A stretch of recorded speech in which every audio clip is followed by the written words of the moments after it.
Leonardo da Vinci? A painter. Well, he was a genius. Who is this? I am Leonardo da Vinci, naturally. What did he do? Cut off his ear. He didn't have an ear. Was that him? Isn't he running for mayor? He painted the Sistine Chapel. No, that's Michelangelo. Michelangelo? That charlatan? What did he do?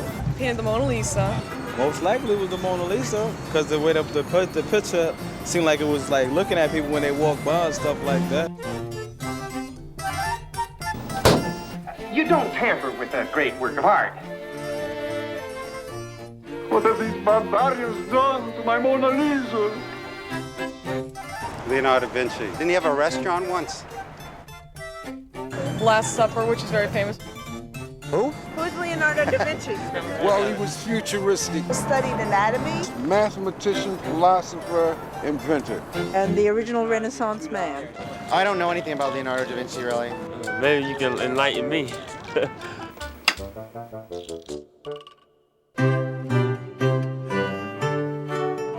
Leonardo da Vinci is the beloved grandfather figure of the Renaissance. No one's paintings are more familiar, and no one is held in higher esteem in all of art history. Leonardo changed the world of art completely and forever. His fascination with science, and particularly his study of anatomy, enabled him to paint hauntingly realistic pictures that almost seemed to come to life. It is from this small town in the countryside near Florence that Leonardo takes his name, Vinci. Leonardo was born in 1454. His father was a respected notary named Ser Piero. His mother was a local peasant girl named Caterina. Probably because of his mother's humble status, she and Ser Piero never married, and Leonardo was raised by his father.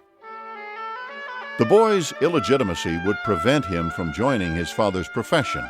Indeed, had he been born into a respectable marriage, Leonardo da Vinci might never have picked up a paintbrush. Given the fact that he was illegitimate, he could not become a notary.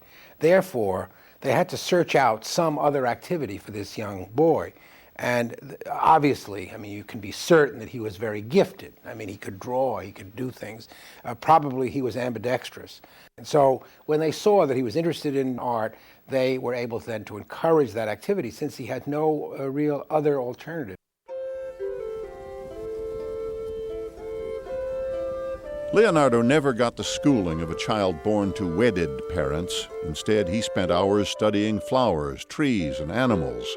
All his life, Leonardo would say nature was the wisest teacher a man could have. It is nobler to imitate things in nature, which are in fact the real images, than to imitate in words the words and deeds of man. Leonardo's relationship with the nature surrounding Vinci is important because it lent much to the evolution of his thought and thus to his work. The graceful, smoky scenery behind his Tuscan home stayed with Leonardo all his life and appears in many of his greatest masterpieces. Leonardo worshipped nature for its simple beauty and elegant engineering. He dreamed of learning its secrets, and his fondest dream was that man might one day fly like a bird. He also feared nature, having seen its frightening power of destruction. When Leonardo was a child, there were two terrible floods in Florence. One of them was really a big, major catastrophe. We don't know what he saw that day, but probably something really horrible, and he had kind of nightmare for all his life. Whatever his bad dreams, Leonardo realized a happy one when at 15, in about 1467, he went to the magical city of Florence to be an apprentice in an artist's workshop.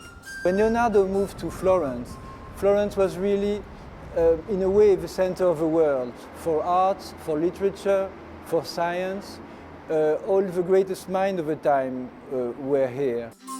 We can only imagine the boy's excitement at his new job with Andrea del Verrocchio, one of Florence's most important artists. Soon, Leonardo found himself mixing with elite society, including Verrocchio's patrons, the Medicis, Florence's ruling family. Verrocchio's shop was like a little university of the arts, and Leonardo thrilled in the variety of skills he was learning. Not only painting and casting bronze, but making furniture and even banners for processions. As a testament to his good looks and charm, the young Leonardo is said to have modeled for Verrocchio's statue of David, the slayer of Goliath. One of the most interesting things he did, or certainly he observed, was the placement of the gold ball on top of the Florentine cathedral, 16 feet in diameter. And this was a major technological challenge. Leonardo would soon come to lust after engineering challenges like this, but he also began to make his name as a painter. In 1472, the 20-year-old became officially registered in Florence's Guild of Painters and soon began to get his own commissions. His father arranged a job for him decorating a shield. Leonardo decided on a dragon. Now, the shield is long lost, but the story goes that Leonardo dissected lizards, insects, and bats and combined their features to make a horrifying beast. It worked. When his father saw the shield, he recoiled in fright. Leonardo proudly proclaimed, "That is what a shield ought to do." In about 1473, Verrocchio gave Leonardo the task of painting an angel in his Baptism of Christ. In this painting, Leonardo's early mastery stunned everyone, including Verrocchio. Taking his own skill in stride, Leonardo would later write, "He is a poor pupil who does not surpass his master." For the first time in the history of painting, Leonardo represented a figure twisted toward the spectator. This was a kind of revolution in art history, because until this moment, every figure, every person was represented frontally in a very static and very archaic medieval manner. And so this introduced the movement in the figures. Leonardo comes along, paints the angel's head in the Baptism of Christ, and Verrocchio says, "Oh God, I've been vanquished. Here's somebody paint better than I can." Verrocchio was so embarrassed at being outstripped by his pupil that from this moment on, he never painted again.